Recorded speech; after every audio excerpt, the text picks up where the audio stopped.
Bonjour à tous et bienvenue sur Fancy Food in Paris. J'espère que vous êtes en forme et surtout que vous avez faim, car aujourd'hui nous avons une recette extrêmement délicieuse aux saveurs typiquement italiennes. Il s'agit d'un cake à la mozzarella et aux tomates séchées. Voici la liste des ingrédients dont vous aurez besoin pour réaliser cette recette. Des olives, des tomates séchées, des pommes de terre, du beurre, de la mozzarella, un couteau bien effilé, du lait et de la farine.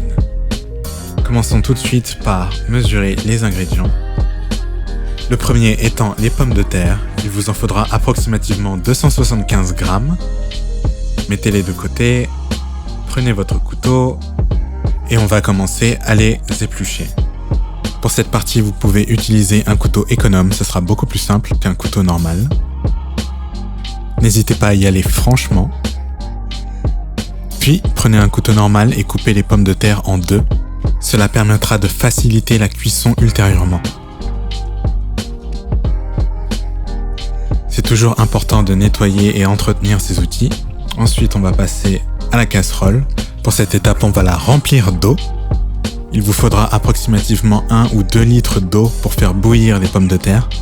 N'hésitez pas à mettre le thermostat de votre plaque de cuisson sur la température la plus élevée afin que l'ébullition soit plus rapide. Rajoutez du sel. Une fois que l'eau commence à bouillir, plongez-y les pommes de terre et laissez-les cuire 5 à 10 minutes. Pendant ce temps-là, vous pouvez vous abonner à la chaîne tranquillement. Une fois les pommes de terre cuites, égouttez-les et placez-les dans un bol à part. Elles seront la base de notre cake lorsque nous les transformerons plus tard. Le temps que ça refroidisse, nous allons nous occuper des tomates séchées. Prenez un bol, puis commencez à les découper sous forme de petites lamelles. Faites attention à vos doigts. D'ailleurs, j'en profite pour vous inviter à regarder dans la description de la vidéo. Vous y trouverez toutes les mesures pour chacun des ingrédients et également un lien vers notre Instagram qui est vraiment stylé. Ensuite, on va s'occuper des olives vertes. On va les découper elles aussi en petites rondelles.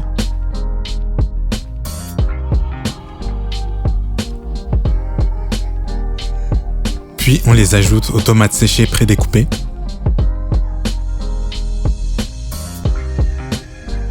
Et maintenant on va prendre la mozzarella et la découper de la même façon. Privilégiez la mozzarella fraîche, Bufala de préférence.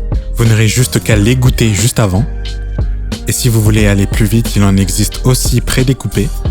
Puis ajoutez la mozzarella au reste des ingrédients. Ça a l'air déjà délicieux. Et puis c'est le genre de combinaison d'ingrédients qu'on retrouve assez souvent dans la cuisine classique italienne. Pour la prochaine étape, vous aurez besoin d'une petite balance et d'un récipient pour mettre le beurre que nous allons mesurer. Prenez un beurre qui est assez doux et pas trop salé. Il nous en faut 30 grammes approximativement. Puis nous allons le faire chauffer au micro-ondes pour le faire fondre. Alors c'est assez rapide, ça prend une vingtaine de secondes. Et voilà le résultat que nous allons laisser de côté pour l'instant. Prenez un grand bol et on va mesurer la farine cette fois-ci.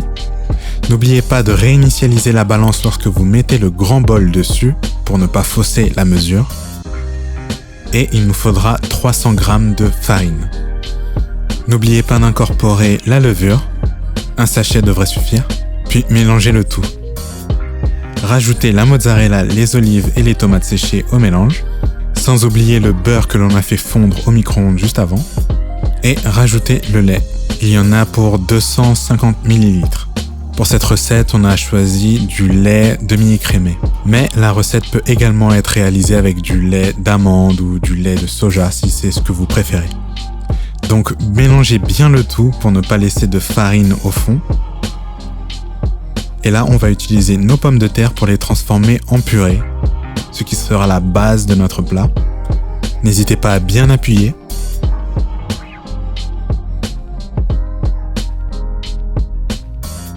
Puis on va rajouter cette purée au reste des ingrédients.